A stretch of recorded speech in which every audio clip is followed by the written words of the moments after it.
ನಮಾಮಿ ಶಂಕರ ಸದಾಶಿವ ಸಮಾರಂಭಂ ಶಂಕರಾಚಾರ್ಯ ಮಧ್ಯಮಾಂ ಅಸ್ಮದಾಚಾರ್ಯ ಪರ್ಯಂತಂ ವಂದೇ ಗುರು ಪರಂಪರಾಂ ಶ್ರುತಿ ಸ್ಮೃತಿ ಪುರಾಣಾನಾಂ ಆಲಯಂ ಕರುಣಾಲಯಂ ನಮಾಮಿ ಭಗವತ್ಪಾದಂ ಶಂಕರಂ ಲೋಕಶಂಕರಂ. ನಾಡಿನ ಸಮಸ್ತ ವೀಕ್ಷಕ ಬಂಧುಗಳ ಪಾದಾರವಿಂದಗಳಿಗೆ ನನ್ನ ಶಿರಸಾಷ್ಟಾಂಗ ನಮಸ್ಕಾರಗಳು. ಎಲ್ಲರಿಗೂ ಶುಭೋದಯ. ಮಾತೃದೇವೋಭವ. ಬನ್ನಿ ಇವತ್ತಿನ ಪಂಚಾಂಗ ಫಲ ನೋಡೋಣ. 14ನೇ ತಾರೀಕು ಜುಲೈ 2026 ಗುರುವಾರ. ಶ್ರೀ ಪರಾಭವನಾಮ ಸಂವತ್ಸರೆ, ಉತ್ತರಾಯಣೆ, ಗ್ರೀಷ್ಮ ಋತು, ಆಷಾಢ ಮಾಸೆ, ಶುಕ್ಲ ಪಕ್ಷದ ದ್ವಿತೀಯ ತಿಥಿ, ಆಶ್ಲೇಷ ನಕ್ಷತ್ರ, ವಜ್ರಯೋಗ, ಕೌಲವ ಕರಣ. ಇವತ್ತಿನ ಪಂಚಾಂಗ ಫಲ. ಗುರು ಅಸ್ತಂಗತ. ಹೆಚ್ಚು ಕಡಿಮೆ 1 ತಿಂಗಳು ಗುರು ಅಸ್ತಂಗತ ಆಗತಕ್ಕಂಥದ್ದು ಆಗುತ್ತೆ. ಜಾಗ್ರತೆ. ಒಂದು ಮಾತು ಹೇಳ್ತಾರೆ, ಮಾರ್ಕ್ಸ್ ಆರ್ ಮಾರ್ಕ್ಸ್ ಅಂದ್ರೆ ಅಂಕಗಳು ಅಂಕಗಳೇ. ತುಂಬಾ ಜನಕ್ಕೆ ನಾನು ಎಂಥ ನಂಬರ್ ತಗೊಂಡಿದ್ದೀನಿ ಗೊತ್ತಾ ಅಂತ ಹೇಳ್ತಾರೆ. ಕ್ಲಾಸ್ಗೆ ಫಸ್ಟು, ಸ್ಟೇಟ್ಗೆ ಫಸ್ಟು, ನ್ಯಾಷನಲ್ ಫಸ್ಟು, ಇನ್ನೊಂದು. ಅಂಕಗಳು ಅಂಕಗಳೇ. ಅಂಕಗಳು ಜ್ಞಾನವಾಗಲು ಸಾಧ್ಯವಿಲ್ಲ. ಜ್ಞಾನವಾಗಲು ಸಾಧ್ಯವೇ ಇಲ್ಲ. ಜ್ಞಾನ ಬೇರೆ, ಅಂಕ ಬೇರೆ. ಇನ್ನು ಕೆಲವರು ಹೇಳ್ತಾರೆ, ನಾನು ಏನು ಓದ್ಕೊಂಡಿದ್ದೀನಿ ಗೊತ್ತಾ, 4 PhD, ನಾನು IIM, IIT, BTech ಅನ್ನತಕ್ಕಂಥದ್ದು ಮಾತಾಡ್ತಾರೆ. ವಿದ್ಯೆಯೇ ಅದು ಜ್ಞಾನವಲ್ಲ. ವಿದ್ಯೆಯೇ. ಇನ್ನು ಕೆಲವರು ಹೇಳ್ತಿರ್ತಾರೆ, ನನ್ನ ಶಕ್ತಿ ಏನು ಗೊತ್ತಾ, I am a very big powerful man ಅಂತ ಹೇಳ್ತಾರೆ. ಶಕ್ತಿಯೇ ಜ್ಞಾನವಲ್ಲ. ಅದು ಜ್ಞಾನವಲ್ಲ. ಶಕ್ತಿ ಜ್ಞಾನಕ್ಕೆ ಸಮಾನವಲ್ಲ. ವಿದ್ಯೆ ಜ್ಞಾನಕ್ಕೆ ಸಮಾನವಲ್ಲ. ಅಂಕ ಜ್ಞಾನಕ್ಕೆ ಸಮಾನವಲ್ಲ. ಹಾಗೆಯೇ ಇನ್ನು ಕೆಲವರು ಹೇಳ್ತಾರೆ, ಅನುಭವಂ ಪೆದ್ದದಿರಾ ಅಂತ ಹೇಳ್ತಾರೆ. ಅನುಭವವೇ, ಆದರೆ ಆ ಅನುಭವ ಜ್ಞಾನಕ್ಕೆ ಸಮಾನವಲ್ಲ. ಜ್ಞಾನಕ್ಕೆ ಸಮಾನ ಒಂದೇ ಒಂದಿದೆ, ಅದು ಇನ್ಯಾವುದೂ ಅಲ್ಲ, ಜ್ಞಾನವೇ. ಅದುವೇ ಗುರುಗ್ರಹ. ನೋಡಿ, ಬಿಲ್ ಗೇಟ್ಸ್ ಅಪರಿಮಿತ ಬಲಶಾಲಿ, ದೊಡ್ಡ ಕಂಪನಿ ಮೈಕ್ರೋಸಾಫ್ಟ್ ಅಂತ ನಾವು ಮಾತಾಡ್ತೇವೆ. ಎಲ್ಲಿಯ ಮೈಕ್ರೋಸಾಫ್ಟ್? ಅವನ ಜ್ಞಾನ ಎಲ್ಲಿಗೆ ಬಂತು? ಆ ದುಡ್ಡು, ಅಧಿಕಾರ, ಬಲ, ಡೈವರ್ಸ್ ಆಗಿ ಕೂತಿದ್ದಾನೆ. ತುಂಬಾ ದೊಡ್ಡ ಬಲಶಾಲಿ ಡೊನಾಲ್ಡ್ ಟ್ರಂಪ್, ಮೂರ್ಖ ನೋಡಿ. ಶಕ್ತಿ I am the most powerful man ಅಂತ ಹೇಳ್ತಾನೆ. ಮೊನ್ನೆ ತನ್ನ ರೈಟ್ ಹ್ಯಾಂಡ್ ಅನ್ನ ಕಳ್ಕೊಂಡಿದ್ದಾನೆ. ಪ್ಲಸ್ ಹೇಳ್ತಾನೆ, ನನ್ನ ಹತ್ಯೆ ಆದ್ರೆ ಇರಾನ್ನ ಬಿಡೋದಿಲ್ಲ, ಬಿಡಬೇಡಿ ಅಂತ ಹೇಳ್ತಾನೆ. ಪುಕ್ಲ. ಎಷ್ಟು ಶಕ್ತಿ ಇದೆ! ತುಂಬಾ ಶಕ್ತಿವಂತನೇ ನಿಶಕ್ತಿವಂತ ಅಂತ ತೋರಿಸೋದಿದೆ. ತುಂಬಾ ವಿದ್ಯೆ ಹೆಸರಿನಲ್ಲಿ ತುಂಬಾ ಓದ್ಕೊಂಡಿರೋರು ಮಾಡುವಂತ ಅನಾಹುತಗಳು ಒಂದಲ್ಲ ಎರಡಲ್ಲ. ಮೊನ್ನೆ ನೋಡಿ, ಆದಿಚುಂಚನಗಿರಿ ಸಂಸ್ಥಾನದ ಒಂದು ಆಸ್ತಿಯನ್ನ ಕಳ್ಳತನ ಮಾಡಿರೋರಲ್ಲಿ ತುಂಬಾ ದೊಡ್ಡ ವಿದ್ಯಾವಂತರೇ ಸೇರ್ಕೊಂಡಿರೋದು. ಸತ್ತೋಗಿರೋ ಒಂದು ಸಮಾಧಿ ನೋಡ್ಕೊಂಡು ಹೋಗ್ತಾರೆ, ಅದರಲ್ಲಿ ಪತ್ರಗಳನ್ನ ರೆಡಿ ಮಾಡ್ತಾರೆ. ಯೋಚನೆ ಮಾಡಿ ನೋಡಿ, ವಿದ್ಯೆ ಯಾವುದಕ್ಕೆ ಬಳಸಿದ್ದಾರೆ ಅಂತ ನೋಡಿ, ಏನಕ್ಕೆ ಬಳಸಿದ್ದಾರೆ ಅಂತಕ್ಕಂಥದ್ದು ನೋಡಿ. ತುಂಬಾ ದೊಡ್ಡ ಫ್ರಾಡ್ಗಳ ಹಿಂದ್ಗಡೆ ತುಂಬಾ ದೊಡ್ಡ ವಿದ್ಯಾವಂತರಿರ್ತಾರೆ. ಅವನಿಗೆ ಅಷ್ಟು ದೊಡ್ಡ ಫ್ರಾಡ್ ಮಾಡಲು ಬರುವುದಿಲ್ಲ, ನೆನಪಿಟ್ಟುಕೊಳ್ಳಿ. ಇಂದೊಮ್ಮೆ ಹೇಳಿದ್ದೆ, ಒಂದು 50ರಿಂದ 60 ಜನ ಕಲೆಕ್ಟರ್ಗಳು, IAS ಆಫೀಸರ್ಗಳು ಒಂದು ರಿಂಗ್ ರೋಡ್ ಬರೋದಕ್ಕೆ ಮೊದಲು, ಒಂದು ಟೌನ್ಶಿಪ್ ಬರೋದಕ್ಕೆ ಮೊದಲು ಇವ್ರ ಜಾಗ ತಗೋತಾರೆ. 1-2 ಕೋಟಿ 3 ಕೋಟಿ ಹೆಸರಿನಲ್ಲಿ ತಗೋತಾರೆ. ಇವತ್ತು ಅದು ಬೆಳೆದಿರೋ ರೀತಿ, ಆ ಟೌನ್ಶಿಪ್ ಅದು ಬೇರೆ. 3,000 ಕೋಟಿಗೂ ಮೇಲ್ಪಟ್ಟ ಹಗರಣ. ತುಂಬಾ ಅದನ್ನ ಹೇಳೋದು, ವಿದ್ಯೆಯೇ ಅದು ಜ್ಞಾನಕ್ಕೆ ಸಮವಲ್ಲ ಅಂತ. ಜ್ಞಾನ ಸಿಂಧೂಕಾರಕ, ಜ್ಞಾನ ಭಂಡಾರಕಾರಕ ಗುರು ಪುಷ್ಯ ನಕ್ಷತ್ರದಲ್ಲಿರುವುದು ಅದ್ಭುತ. ಆದರೆ ಇದೇನ್ ಗುರುಗಳೇ, ಇಷ್ಟು ದಿನ ಶುಕ್ರ ಅಸ್ತ ಅಂತಿದ್ರೆ ಈಗ ಗುರು ಅಸ್ತವ? ಹೌದು. ಸೂರ್ಯನ ಆ ಒಂದು ಕಟಕ ರಾಶಿಯ ಪ್ರವೇಶದಲ್ಲಿ 5 ಡಿಗ್ರಿಯ ಒಳಗಡೆ ಮ್ಯಾಕ್ಸಿಮಮ್ ಯಾವ್ಯಾವ ಗ್ರಹಗಳಿರುತ್ತೋ ಅದರ ಶಕ್ತಿಯನ್ನೆಲ್ಲ ತಿಂದಾಕಿ ಬಿಡುತ್ತದೆ. ಒಂದು ಗುರುವಿಗೆ ಒಂದು ಸಾತ್ವಿಕ ಅಹಂಕಾರ ಇರುತ್ತೆ. ನಾನು ಯಾರು ಗೊತ್ತಾ, ನನ್ನ ವಿದ್ಯೆಯನ್ನು ಗೊತ್ತಾ, ನನ್ನ ವಿದ್ಯೆಯಿಂದಲೇ ಎಲ್ಲ ಗೊತ್ತಾ ಅನ್ನತಕ್ಕಂಥದ್ದು. ಅಂತ ದ್ರೋಣಾಚಾರ್ಯರು ಕೂಡ ಕುರುವಂಶದ ಗುರುಗಳಾಗಿ ಕೂತಿದ್ರು. ಅಂತ ಪರಶುರಾಮರು ಕೂಡ 21 ಬಾರಿ ದಂಡಯಾತ್ರೆ ಮಾಡಿ ಇಡೀ ಒಂದು ಭೂಮಂಡಲವನ್ನೇ ಜಯಿಸಿದಂತ ಆ ಒಂದು ಪರಮಾಚಾರ್ಯರು ಬೇಸರ ಆಗ್ಬಿಡ್ತಾರೆ. ಕಶ್ಯಪರನ್ನ ಕರೆದು ಕಶ್ಯಪ ಬ್ರಹ್ಮರನ್ನ ಕೊಟ್ಟು ಬಿಡ್ತಾರೆ. ನಾನೇನ್ ಮಾಡ್ಕೊಳ್ಳಿ ಬ್ರಾಹ್ಮಣ, ಏನೋ ಬೇಗ ರಭಸ, ಗುರು ಆ ಒಂದು ಭಾವ ಬೆಂಕಿ, ಗುರುವಿಗಿರುವಷ್ಟು ಬೆಂಕಿ ಇನ್ಯಾರಿಗೂ ಇಲ್ಲ, ಗುರು ಇರುವಷ್ಟು ತಾಳ್ಮೆಯೂ ಇನ್ಯಾರಿಗೂ ಇಲ್ಲ. ಎಲ್ಲವನ್ನ ತ್ಯಜಿಸ್ಬಿಡ್ತಾರೆ, ಎಲ್ಲವನ್ನು ತ್ಯಜಿಸಿ ಕೊಟ್ಟು ಬಿಡುತ್ತಾರೆ. ಅವತ್ತಿನಿಂದಲೇ ನಮ್ಮ ಭೂಮಿಗೆ ಕಾಶ್ಯಪಿ ಅಂತ ಒಂದು ಹೆಸರು. ಅದನ್ನೊಂದು ಮಾತು ಹೇಳ್ತಾರೆ ತಗೊಳ್ಳುವಾಗ, ಆ ಅಹಂಕಾರ ಒಡೆಯಬೇಕು ಅಂತ ಹೇಳಿ. ನಾನೇ ಒಂಟಿ ಬ್ರಾಹ್ಮಣ ಒಂಟಿ ಗುರು ಇರಬಾರದು ಅನ್ನೋದು ಇದಕ್ಕೆ. ಆ ತಲೆ ತಿಕ್ಕಿ ಏರಿಸುತ್ತೆ, ತಲೆ ಕೆಡಿಸುತ್ತೆ, ಬುದ್ಧಿ ಕೆಡಿಸುತ್ತೆ, ಮನಸ್ಸು ಕೆಡಿಸುತ್ತೆ. ಬೇರೆ ಯಾವುದೋ ಆಲೋಚನೆಗಳ ದಾಳಿಗೆ ಕರೆದುಕೊಂಡೋಗಿ ನಿಲ್ಲಿಸಿ ಬಿಡುತ್ತೆ, ಮಾರ್ಗ ತಪ್ಪಿಸಿ ಬಿಡುತ್ತದೆ, ಆಲೋಚನೆಗಳು ತಪ್ಪಿಸಿ ಬಿಡುತ್ತದೆ.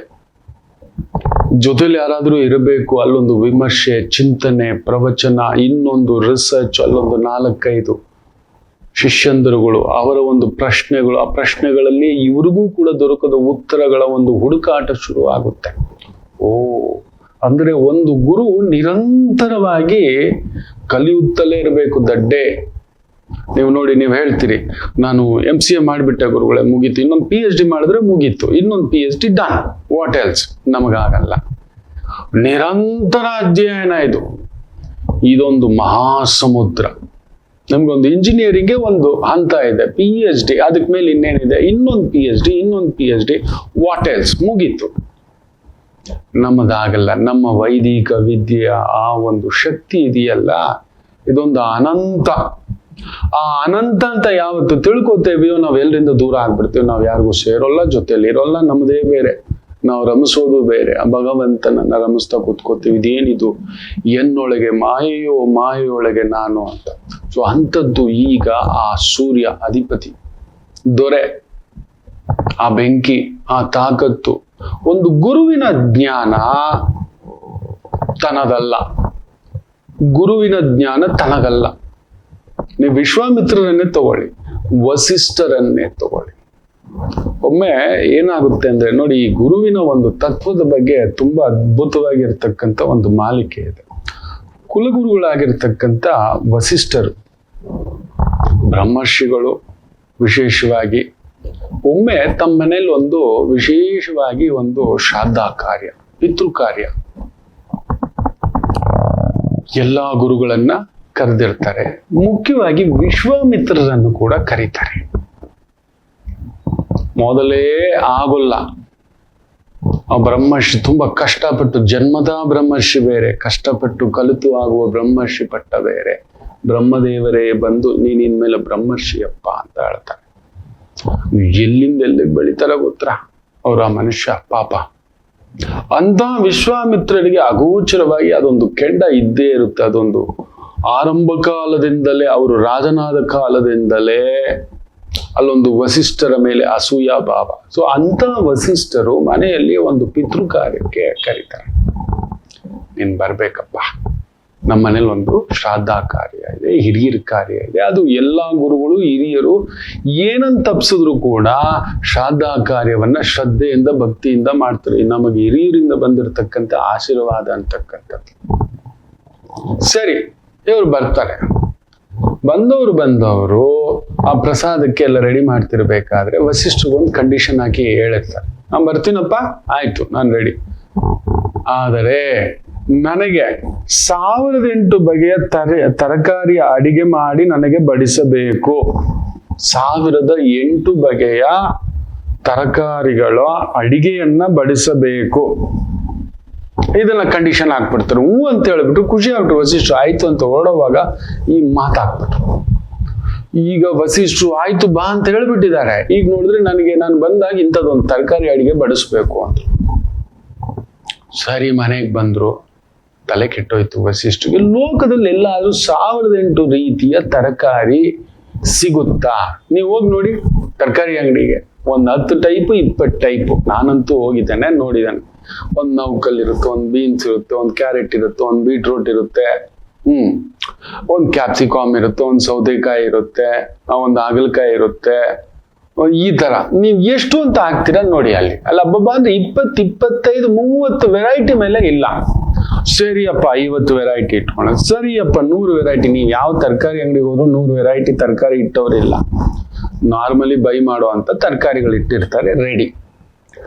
ಈಗ ಧರ್ಮ ಸಂಕಟ ಲೋಕದಲ್ಲಿ 1008 ತರಕಾರಿ ಎಲ್ಲಿಂದ ತರೋದು? ಪತ್ನಿ ಅರುಂಧತಿ ನಕ್ಷತ್ರ ನೋಡೋದು ಇದಕ್ಕೆ. ನೆನಪಲ್ಲಿ ಇಟ್ಕೊಳ್ಳಿ, ತುಂಬಾ ಜನಕ್ಕೆ ಗೊತ್ತಿಲ್ಲ. ಆ ಅಮ್ಮನವರ ತಾಕತ್ತು ಅರುಂಧತಿ ದೇವಿ. ಹೀಗೆ ಶ್ರಾದ್ದ ಕಾರ್ಯ ಕರೆದು ಬಿಟ್ಟಿದ್ದೀನಿ ಎಲ್ಲಾನು. ಅದ್ರ ಜೊತೆಲಿ ವಿಶ್ವಾಮಿತ್ರನು ಕರೆದು ಅಂದ್ಬಿಟ್ಟು, ಬಟ್ ಬರೋವಾಗ ಒಂದು ಫಿಟ್ಟಿಂಗ್ ಇಟ್ಬಿಟ್ಟಿದಾರಮ್ಮ. 1008 ರೀತಿಯ ತರಕಾರಿ ಅಡಿಗೆ ಮಾಡಬೇಕು ಅಂತ ಹೇಳ್ಬಿಟ್ಟಿದ್ದಾರೆ. ನನಗೆ ದಿಕ್ ತೋರಿಸ್ತಿಲ್ಲ, ನೀವು ತಲೆ ಕೆಡ್ಸ್ಕೊಬಿಡಿ, ನಾನು ಮಾಡಿಸ್ತೇನೆ ಅಂತ. ಸರಿ, ಪತ್ನಿಯ ಬಗ್ಗೆ ಗೊತ್ತಿದೆ, ಅರುಂಧತಿ ದೇವಿಯ ಬಗ್ಗೆ, ಜಗನ್ಮಾತೆ. ಡನ್. ಬಂದ್ರು ಋಷಿ ಮುನಿಗಳು ಎಲ್ಲರೂ ಬರ್ತಿದ್ದಾರೆ, ಹೋಗ್ತಿದ್ದಾರೆ. ಈ ಕಾರ್ಯ ನಡೀತಿದೆ. ವಿಶ್ವಾಮಿತ್ರರು ಬಂದ್ರು. ಅವ್ರಿಗೊಂದು ಪೀಠ, ಅಲಂಕಾರ, ಸೇವಾ, ಆ ಗುರು ತತ್ವ ಅಂತ ಹೇಳ್ಬಿಟ್ಟು. ಯಾಕಂದ್ರೆ ಆ ಕಾರ್ಯಕ್ಕೆ ಬಂದ್ಮೇಲೆ ತನ್ನ ಗುರು ತತ್ವನ ಮರ್ತು ಬಿಡ್ಬೇಕು. ನೋಡಿ, ಅದು ವಸಿಷ್ಠರು. ಅದುವೇ ನಿಜವಾದ ಗುರು. ಎದುರುಗಡೆ ಯಾರೇ ಬರಲಿ, ಚಿಕ್ಕವರಿರ್ಲಿ, ದೊಡ್ಡವರಿರ್ಲಿ, ಎಂಥದ್ದೇ ಇರ್ಲಿ, ಅವರ ಜ್ಞಾನವನ್ನು ಹುಡುಕಬೇಕು. ಅದಕ್ಕೆ ಹೇಳದ್ದು, ಜ್ಞಾನಕ್ಕೆ ಮೀರಿದ ದೊಡ್ಡದು ಜಗತ್ತಿನಲ್ಲಿಲ್ಲ. ತುಂಬಾ ತಿಳಿದ ಜ್ಞಾನಿ ಬಗ್ಗಿ ಬಿಡುತ್ತಾನೆ, ಬಗ್ತಾರೆ ವಸಿಷ್ಠರು. ಅರುಂಧತಿ ದೇವಿಯ ಮೇಲೆ ನಂಬಿಕೆ. ವಿಶ್ವಾಮಿತ್ರರು ಬಂದಿದ್ದಾರೆ, ಆಯ್ತು ಏನೋ ಮಾಡಿರ್ತಾರೆ. ಸರಿ, ಅಡಿಗೆಗಳೆಲ್ಲ ಆಗಿದೆ, ಪ್ರಸಾದಗಳ ವಿನಿಯೋಗ ಇಟ್ರು. ನೋಡಿದ್ರೆ ಒಂದು 4-5 ಇದೆ. ವಿಶ್ವಾಮಿತ್ರರು ಕೇಳ್ಬೇಕಾ? ಹುಡುಕ್ತಾ ಇರ್ತಾರೆ. ಮೂಗಿನ ಮೇಲೆ ಕೋಪ. ನಾನು ಅವಾಗವಾಗ ಮನೇಲಿ ಹೇಳ್ತಿರ್ತೀನಿ, ನಾನು ತಾಯಿ ಜೀವ, ವಿಶ್ವಾಮಿತ್ರ, ದೂರ್ವಾಸ, ಭೃಗು, ಈ 3 ಸೇರಿದ್ರೆ ನಾನು. ಅಮ್ಮ ಹೇಳೋದು, ಅದು ಎಲ್ಲಿಂದ ಸೃಷ್ಟಿ ಮಾಡಿ ನನ್ನ ಹೊಟ್ಟೆನಲ್ಲಿ ಭಗವಂತ ಹಾಕ್ಬಿಟ್ನೋ ಈ ಪಾಟಿ ಕೋಪವ ಅಂತ. ಕೆಲವು ವಿಚಾರಗಳಲ್ಲಿ ನಾನು ವಿಪರೀತ ವಿಚಾರವಂತ. ಆ ಕೋಪವೇ ಈ ವಿದ್ಯೆಯನ್ನ ಇಲ್ಲಿವರೆಗೂ ಕರ್ಕೊಂಡು ಬಂದಿರೋದು. ಯಾರೋ ಅಂದ ಒಂದು ಮಾತು, 3 ರೂಪಾಯಿ ಜ್ಯೋತಿಷಿ ಅಂದಿತ್ತು, ಈ ಮಟ್ಟಕ್ಕೆ ಕರ್ಕೊಂಡು ಬಂದಿದೆ ಮಕ್ಕಳೇ. ನಿಮ್ಮ ಪ್ರೀತಿ ಅನುರಾಗ ಇವತ್ತು ಈ ಒಂದು 30-32 ವರ್ಷದಲ್ಲಿ ಕಡಿಮೆ ಅಂದ್ರು 5-7 ಲಕ್ಷ ಜಾತಕಗಳ 5 ಲಕ್ಷನೇ ಇಟ್ಕೊಳ್ಳಿ. ನೋಡಿದ್ದಾನೆ. ಒಂದು ರೀತಿ ಗಿನ್ನಿಸ್ ಬುಕ್ ಆಫ್ ರೆಕಾರ್ಡ್ ಅನ್ಬೋದು. ಯಾರು ನೋಡೋದು. ಇಷ್ಟೊಂದು ಖುಷಿ ಇದೆ. ನಾನು ಬೆಂಗಳೂರಲ್ಲಿ ಇದ್ದೇನೆ ಅಂತ ಗೊತ್ತಾಗಿದ್ದ ತಕ್ಷಣ ನೀವು ನಂಬೋಲ್ಲ, ಅಯ್ಯೋ ರಾಮಚಂದ್ರ, ನಾನು 5 ಕೊಡಿ ಅಂದ್ರು ಕೂಡ ಬೈತಿದ್ದೆ. ಏನ್ ಮಾಡಿಟ್ಟೆ? ಇಲ್ಲ ಸರ್, ಬಂದವ್ರೆ 2 ತಗೊಂಡವ್ರು 4 ಅನ್ನತಕ್ಕಂಥದ್ದು. ಬೇಡ ಅಂದ್ರು ಕೂಡ ಇರ್ಲಿ. ಆ ತಾಯಿ ವಿದ್ಯಾದೇವಿಯ ಸಂಕಲ್ಪ, ವಿದ್ಯಾದೇವಿಯ ಒಂದು ಆಶೀರ್ವಾದ, ನಿಮ್ಮಗಳ ಪ್ರೀತಿ ಅನುಬಂಧ. ಈ ಒಂದು ವಸಿಷ್ಠರ ಆ ಒಂದು ಸೇವೆಯಲ್ಲಿ ವಿಶ್ವಾಮಿತ್ರರು ಕೇಳ್ತೀರಾ ಕೋಪ, ತಗ ತಗ ತಗ ತಗ ತಗ ತಗ ತಗ. ವಸಿಷ್ಠರು ಗಾಬರಿ. ಪ್ರಸಾದ ಇಟ್ಟಿದೆ. ಎಲ್ಲಿ ಅಂತ ಹೇಳಿದ್ರೆ ಅಲ್ಲಿ ನೋಡಬೇಕು. ತಾಯಿ ಆ ಅರುಂಧತಿ ದೇವಿ ಬಂದು ಇದೆಯಲ್ಲ ಅಂತ ಹೇಳುದು. ಎಲ್ಲಿದೆಯಮ್ಮ ಅಂತ ಹೇಳಿದ್ರೆ ಅರುಂಧತಿ ದೇವಿ ಬಂದು ವಿಶ್ವಾಮಿತ್ರರಿಗೆ ಅದ್ಭುತವಾಗಿ ಕಾರವಲ್ಲಿ ಸದಂಸೈವ ವಜ್ರವಲ್ಲಿ ಸದತ್ತ್ರಯಂ ಬನಸಮತ್ ಸದಂಸೈವ ಶ್ರಾದ್ದಾಕಾಲೆ ವಿಧೀಯತೆ ಅಂತ ಹೇಳ್ಬಿಡುತ್ತೆ. ಅಂದ್ರೆ ಒಂದು ಶ್ರಾದ್ದ ಕಾಲದಲ್ಲಿ ಹಾಗಲಕಾಯಿ ಬಂದು 100 ತರಕಾರಿಗೆ ಸಮ ಅಂತ ನೋಡಿ. ಅರುಂಧತಿ ದೇವಿ ಒಂದೇ ಒಂದು ಹಾಗಲಕಾಯಿ ಇಟ್ಟರು 100 ತರಕಾರಿಗೆ ಸಮ. ತುಂಬಾ ಜನ ನೀವು ಗುರುಗಳೇ ನಾವು ಇಷ್ಟು ತರಕಾರಿ ಇಟ್ಟು ಪೂಜೆ ಮಾಡಬೇಕು, ಇಷ್ಟು ಫಲಪುಷ್ಪ ಕೊಡಬೇಕು, ಇಷ್ಟು ಸೇವೆ ಮಾಡಬೇಕು ಅಂತಿರಲ್ಲ. ನೋಡಿ, ಈ ಶ್ಲೋಕದ ಅರ್ಥವನ್ನು ತಿಳ್ಕೊಬಿಟ್ರೆ ನೀವು ಯಾರಿಗಾದ್ರೂ ಪ್ರಸಾದ ಮಾಡಿ ಬಡಿಸ್ಬೇಕು. ನನ್ನಂತವ್ನು ಬಂದ ಮೂರ್ಖ, ತಪ್ಪು ತಿಳ್ಕೊಬೇಡಿ. ನನ್ನಂತ ವಿಶ್ವಾಮಿತ್ರ ಬಂದ್ರೆ ಹಿಂಗ್ ಮಾಡಿ ಪ್ರಸಾದಕ್ಕೆ. ಸರಿಯಾಯ್ತು ನೋಡಿ, ನನ್ನ ತಾಯಿ ಜೀವ ಮಹರ್ಷಿ ಮಹಾ ತಾಯಿ ತೇಜಸ್ವಿ ಅರುಂಧತಿ ದೇವಿ ಆಕೆ ಹೇಳ್ತಾಳೆ, ಒಂದು ಶ್ರಾದ್ದ ಕಾಲದಲ್ಲಿ ಹಾಗಲಕಾಯಿ ಒಂದೇ ಒಂದು ತರಕಾರಿ ಇಟ್ಟು 100 ತರಕಾರಿಗೆ ಸಮ. ಸರಿ, ಮಂಗರ ಬಳ್ಳಿ ಚಟ್ನಿ ಏನಾದ್ರೂ ಇಟ್ಟು ಬಿಟ್ರೆ 300 ತರಕಾರಿಗೆ ಸಮ. 300 + 100 ಎಷ್ಟಾಯ್ತು? 400 ಆಗೋಯ್ತು. ಇನ್ನು ಹಲಸಿನ ಹಣ್ಣು ಪಲ್ಯ ಮಾಡಿಟ್ಟು ಬಿಟ್ರೆ 600 ತರಕಾರಿಗೆ ಸಮ. ನೋಡಿ, ಇವಾಗ ಮನೆಯಲ್ಲಿ ತೋಟದ ಹಲಸಿನಕಾಯಿ ತಂದು ಅದನ್ನ ಕಟ್ ಮಾಡಿ ಅದನ್ನ ಸಾಂಬಾರ್ ಮಾಡಿದ್ದಾರೆ. ಆಹಾ, ಮಾದಪ್ಪನ ಬೆಟ್ಟದಲ್ಲೂ ಕೂಡ ಹಲಸಿನಕಾಯಿ ಆ ಗೊಜ್ಜು ಹಾಕಿದ್ರು. ಮೊನ್ನೆ ಹೋದಾಗ ಅದು ಎಷ್ಟು ಆನಂದ ಪಟ್ಟೆನೋ ಭಗವಂತ. ನೋಡಿ, 600 ರೀತಿಯ ತರಕಾರಿಗೆ ಒಂದೇ ಒಂದ್ ಸಮ ಹಲಸಿನ ಆ ಒಂದು ಕಾಯಿ ಅದನ್ನ ಕೊಚ್ಚಿ ಪಲ್ಯ ಮಾಡಿ ಆ ಒಂದು ಸಾಂಬಾರಲ್ಲೋ ಪಲ್ಯದ ತರ ಇಟ್ಟು ಬಿಟ್ರೆ ಕೂಟು ತರ 600 ತರಕಾರಿಗೆ ಸಮ. 1000 ಆಯ್ತಾ? ಇನ್ನು ಇವು 3 ಸೇರಿದ್ರೆ 1000. ಎಲೆಯಲ್ಲಿ ಉಳಿದ 8 ತರಕಾರಿ ಇಟ್ಟಿದ್ದೀನಿ ಅಂತ ಅರುಂಧತಿ ದೇವಿ ಹೇಳ್ತಿದ್ದಾಗೆ ವಿಶ್ವಾಮಿತ್ರ ತಬ್ಬಿಬ್ಬಾಗ್ಬಿಟ್ರಂತೆ.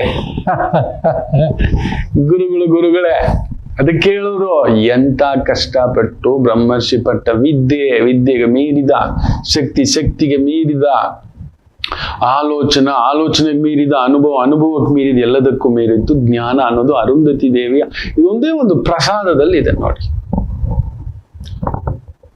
ಸೊ ಅದಕ್ಕೆ ಒಂದು ಗುರುಗಳ ಜೊತೆಲಿ ಯಾರಾದರೂ ಇರಬೇಕು. ಇನ್ನೊಬ್ಬರ ಒಂದು ಶಕ್ತಿಯಲ್ಲಿ ಒಬ್ಬ ಒಳ್ಳೆ ರಾಜನಿಗೆ ಒಬ್ಬ ಸರಿಯಾದ ಗುರು ಸಿಕ್ಬಿಟ್ರೆ ಅದೊಂದು ಅದ್ಭುತ. ಒಳ್ಳೆ ಗುರು ಕೃಷ್ಣರು, ಅರ್ಜುನ ಸಿಕ್ಬಿಟ್ಟ, ಸೂಪರ್. ಒಳ್ಳೆ ಗುರು ದ್ರೋಣಾಚಾರ್ಯರು, ಅರ್ಜುನ ಸಿಕ್ಕಿಬಿಟ್ಟ. ಅದು ನಡೆದದ್ದು ಪವಾಡಗಳ ಇತಿಹಾಸ, ಹೌದಲ್ವಾ?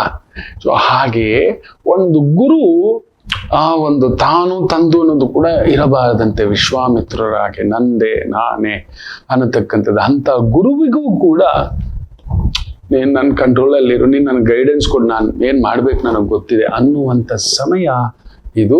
ಗುರು ಅಸ್ತಂಗತದ ಸಮಯ. ಒಬ್ಬ ರಾಜ, ಸೂರ್ಯ, ಅಧಿಕಾರ, ದೊರೆ, ಶಿವಸ್ವರೂಪ, ಅಲ್ಲಿ ಗುರುವನ್ನ ಕಂಟ್ರೋಲ್ ತಗೊಳ್ತಕ್ಕಂಥದ್ದಾಗುತ್ತೆ. ಒಂಟಿ ಗುರು, ಜನ್ಮ ಗುರು, ಪಾವಗುರು, ಜನ್ಮ ಗುರು, ವನವಾಸ ಗುರು. ತುಂಬಾ ಜನಕ್ಕೆ ಗೊತ್ತಿಲ್ಲ. ಗುರು ಒಂದೊಂದು ಮನೆಯಲ್ಲಿದ್ರು ಒಂದೊಂದು ಲೆಕ್ಕ ಉಂಟು. ಒಂದೊಂದು ಮನೆಯಲ್ಲಿಯೂ ಗುರು ಇರತಕ್ಕಂಥದ್ದಕ್ಕೆ ಒಂದೊಂದು ಲೆಕ್ಕ. ನೋಡಿ, ನನ್ನ ರಾಮಯ್ಯನಿಗೆ ಜನ್ಮರಾಮ ಅಂದ್ರೆ ಗುರು, ವನವಾಸ ರಾಮ ಅಂತ ಹೇಳ್ತಾರೆ. ಕಡಗಲಗ್ನದಲ್ಲಿ ಗುರು ಇತ್ತಲ್ವಾ? ನೋಡಿ, ವನವಾಸ ಅನುಭವಿಸ್ಬಿಡ್ತು. ಜೀವನ್ ಪರ್ಯಂತ ವನವಾಸವೇ ನನ್ನ ರಾಮಯ್ಯನಿಗೆ. ಎಲ್ಲ ಇದ್ದರು ಇಲ್ಲದ ಹಾಗೆ ಕೈ ತುತ್ತು ಕೊಟ್ಟು ಬೆಳೆಸಿದ ಆ ಒಂದು ಕೈಕೇಯಿ ದೇವಿ. ಅದಕ್ಕೆ ನೋಡಿ, ಆ ಕೈಕೇಯಿ ದೇವಿಯೇ ದೇವಕಿಯಾಗಿ ಹುಟ್ಟೋದು. ಅದನ್ನ ಮರೆಯೋಲ್ಲ ನನ್ನ ರಾಮ. ನೋಡಿ, ಗುರುಚಂದ್ರ ಕೌಸಲ್ಯಾದೇವಿಗಿಂತ ತುಂಬಾ ಅದ್ಭುತವಾಗಿ ಸೇವೆ ಮಾಡಿದವಳು ಕೈಕೇಯಿ ದೇವಿ. ಅಷ್ಟು ಮಮತೆ, ಅಷ್ಟು ಪ್ರೀತಿ. ನನರಾಮ ತನ್ನ ಮಗ ಭರತನನ್ನ ನೋಡ್ತಿರ್ಲಿಲ್ವಂತೆ. ಅಷ್ಟು ಒಂದು ಪ್ರೀತಿ. ಯಾಕಂದ್ರೆ ಆಕೆಯ ಮೇಲೆ ದಶರಥರಿಗೆ ತುಂಬಾ ಪ್ರೀತಿ. ಕಡೆ ಪತ್ನಿ, ಚಿಕ್ಕ ವಯಸ್ಸಿನ ಪತ್ನಿ, ತುಂಬಾ ಚಿಕ್ಕ ವಯಸ್ಸು. ಆತನಿಗೂ ಆಕೆಗೂ ಅಜಗಜಾಂತರ ವಯಸ್ಸು. ವಯಸ್ಸಲ್ಲದ ವಯಸ್ಸಿನಲ್ಲಿ ಮದುವೆ ಆದ್ರೆ ಕಷ್ಟ, ಹೇಳಲಿಕ್ಕಾಗಲ್ಲ. ದೊಡ್ಡ ಪತ್ನಿಗೆ ಎಲ್ಲ ಕೊಟ್ಟಿದ್ದೇನೆ. ಅದಕ್ಕೆ ಮೊನ್ನೆ ಸಂಚಿಕೆಗಳೆಲ್ಲ ಹೇಳಿದ್ದೇನೆ, ವಯಸ್ಸಿನ ಅಂತರವಾದ್ರೆ ಏನಾಗುತ್ತೆ ಅಂತ. ಅಲ್ಲೊಂದು ಮೋಹಪಾಶಗಳಿಗೆ ವಿಪರೀತ ಸಿಕ್ಕಾಕೊಳ್ತಕ್ಕಂಥದ್ದು ದಶರಥರದೇ ಆಗೋದು. ಅದನ್ನೇ ಕೌಸಲ್ಯ ದೇವಿ ಹೇಳೋದು, ನಿಮ್ಮಪ್ಪ ವಯಸ್ಸಲ್ಲದ ವಯಸ್ಸಿನಲ್ಲಿ ವಯಸ್ಸಾದ ಮೇಲೆ ಮದುವೆ ಆಗಿ ಆ ಮುದುಕ ಹೋಗಿ ಕಡೆ ಹೆಂಡತಿ ಜೊತೆಲೇ ಇರ್ತಾನಪ್ಪ ಅಂತ. ಏನು ಮಾತನಾಡುವೆ ರಾಜಮಾತಾ ಅಂತ ಹೇಳ್ತಾರೆ ನನ್ನ ರಾಮಚಂದ್ರ ಪ್ರಭು. ಅಮ್ಮ ಅನ್ನಲ್ಲ, ರಾಜಮಾತಾ, ನಿನ್ನ ಬಾಯಲ್ಲಿ ಬರುವಂತ ಮಾತಾ ಅಂತ ಹೇಳ್ತಾರೆ. ಅದಕ್ಕೆ ರಾಮರ ಮಾತಾಡೋದು ತುಂಬಾ ಕಡಿಮೆ, ನೀವು ಹುಡುಕಾಡಿದ್ರೆ. ಅದಕ್ಕೆ ರಾಮರ ಮಾತು ಕೆಂಡ. ರಾಮರ ಮಾತು ಅನುಸರಿಸಬಾರ್ದು, ಅದು ಬೆಂಕಿಯೇ, ಸುಟ್ಟೋಗ್ಬಿಡ್ತೀವಿ ನಾವು ಯಾರು ಪಾಲನೆ ಮಾಡಕ್ಕಾಗಲ್ಲ. ಬ್ರಹ್ಮ ಅದು ತಾನು ನುಡಿದಿದ್ದೇ ಸತ್ಯ, ಅದು ಸತ್ಯವೇ. ಅದಕ್ಕೆ ನುಡಿತಲೇ ಇರ್ಲಿಲ್ಲ. ಆ ಸತ್ಯ ತಡ್ಕೊಳಕ್ ಯಾರ ಕೈಯಲ್ಲೂ ಆಗೋಲ್ಲ. ಸತ್ಯವಾಗೂ ತಾಯಿ ತಪ್ಪು ಮಾಡಿದರು ರಾಜಮಾತಾ ಅಂತಾರೆ.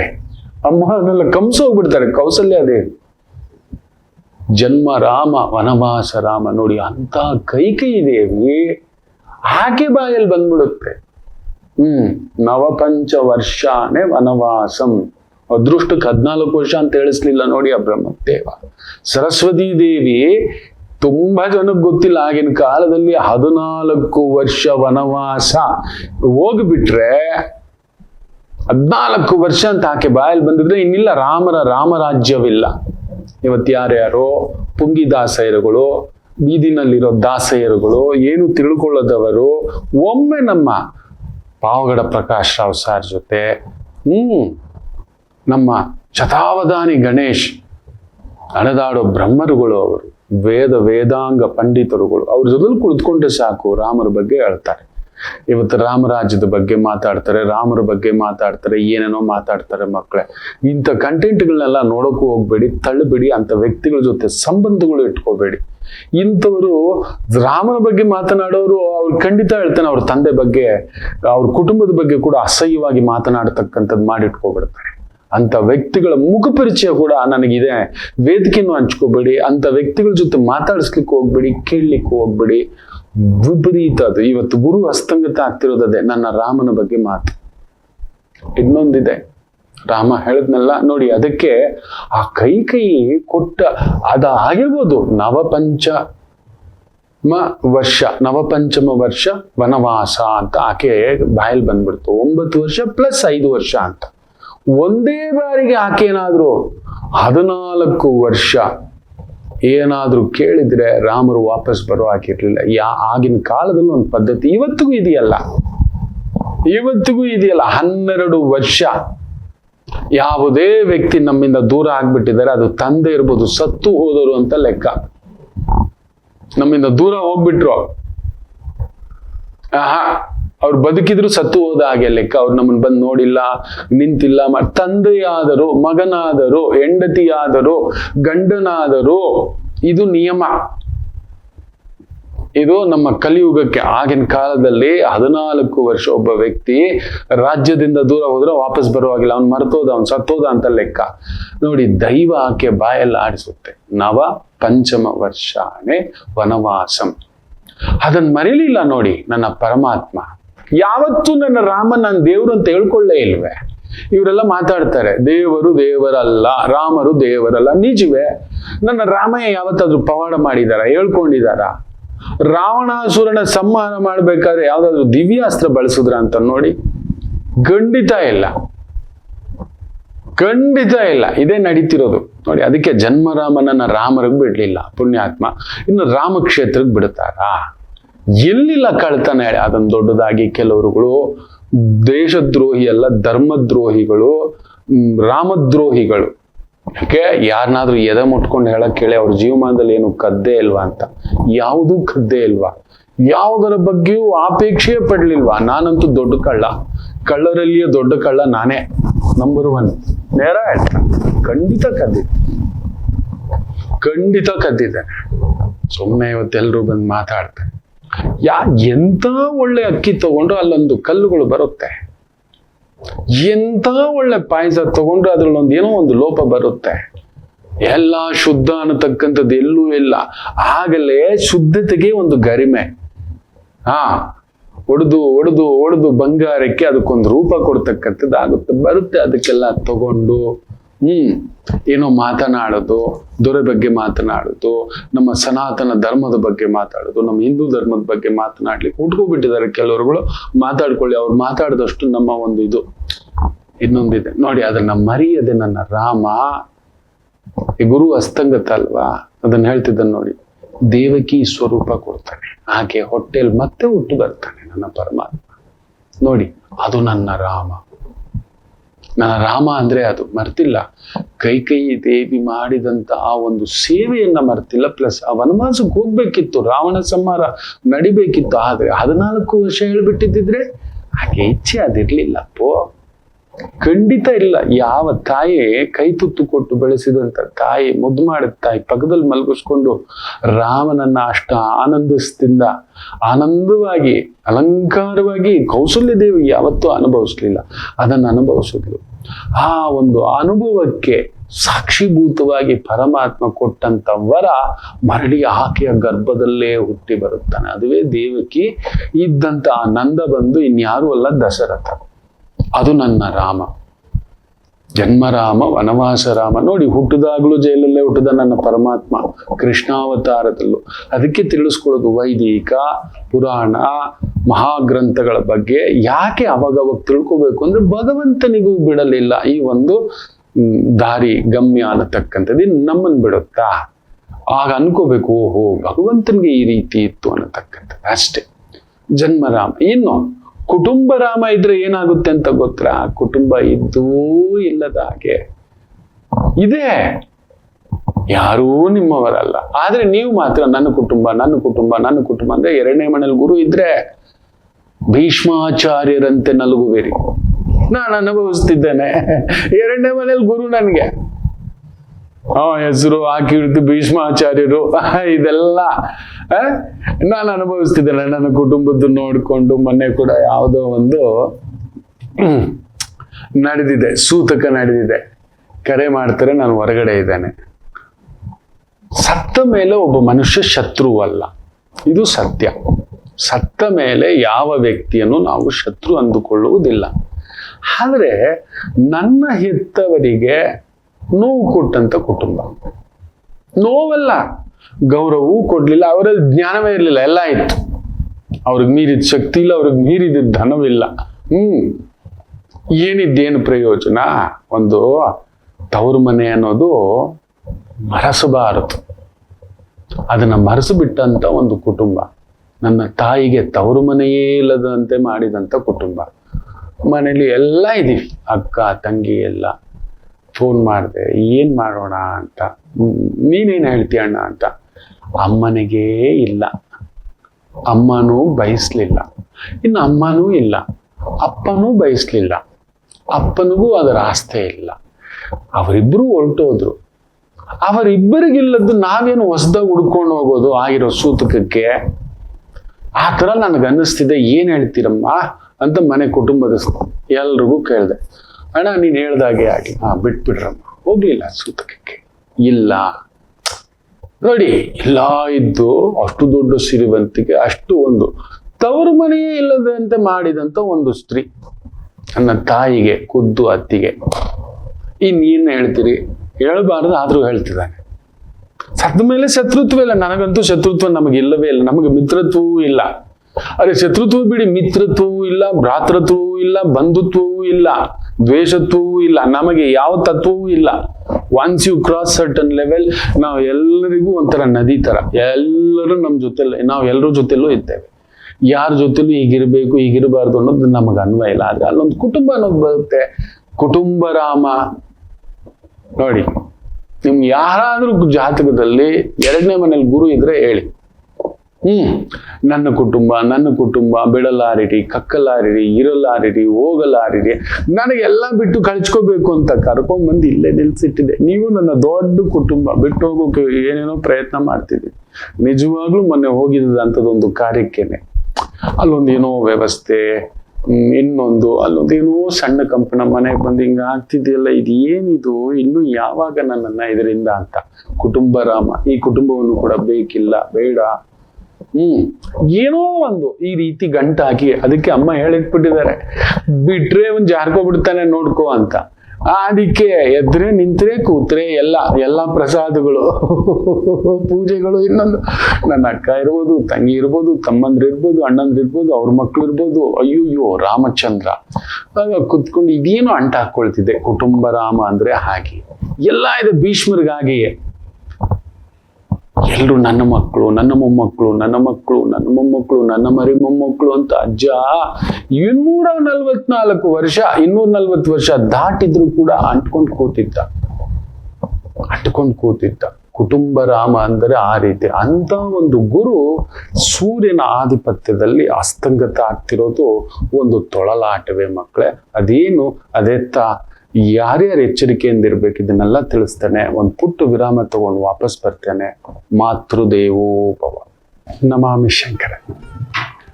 ಕಟಕ ರಾಶಿಗೆ ಯಾವಾಗಲೂ ಕುಟುಕ್ತಲೇ ಇರುತ್ತೆ ಜೀವನ. ಒಂದ ಸಂಗಾತಿ ಇಲ್ಲ ಮಕ್ಕಳು. ಹಾಗೆ ಮೀನು ರಾಶಿಯವರಿಗೆ ಒಂದು ತಂದೆ ಇಲ್ಲ ತಾಯಿ, ಇವರಿಂದ ದೂರ ಇರ್ತೀರಿ, ಇಲ್ಲ ಹತ್ರಕ್ಕೆ ಹೋದಷ್ಟು ನೋವು ತಿಂತೀರಿ. ಅನುರಾಧ ನಕ್ಷತ್ರಕ್ಕೆ ಯಾವಾಗಲೂ ಅನುರಾಧ ದೋಷವೇ. ಯಾಕೋ ಜ್ಯೇಷ್ಠ ನಕ್ಷತ್ರದವ್ರಿಗೆ ಮದುವೆ ವಿಚಾರದಲ್ಲಿ ಅಲ್ಲೊಂದು ಯುದ್ಧವೇ. ಇನ್ನು ಕನ್ಯಾ ರಾಶಿ ಕೇಳಲೇಬೇಡಿ, ಕಣ್ಣೀರು ತಪ್ಪಿದ್ದಲ್ಲ. ಯಾಕೆ ಇಷ್ಟೆಲ್ಲ ಕನ್ಫ್ಯೂಷನ್ ತಿಳ್ಕೋಬೇಕಾ? ಫೋನಿನ ಮುಖಾಂತರವೇ ನಿಮ್ಮ ಸಮಸ್ಯೆಗಳಿಗೆ ನಾವು ನಿಮ್ಮ ಜೊತೆ ಇದ್ದು ಪರಿಹಾರ ಕೊಡ್ತೇನೆ. ನಾನು ನಿಮ್ಮ ಪ್ರೀತಿಯ ರವಿಶಂಕರ್ ಗುರೂಜಿ. ಈ ಕೆಳಗಿನ ಫೋನ್ ಸಂಖ್ಯೆಗೆ ಕರೆ ಮಾಡಿ ನಿಮ್ಮ ಪ್ರಶ್ನೆಗೊಂದು ಉತ್ತರ ಪಡೆಯಿರಿ. ನಮಾಮಿ ಶಂಕರ.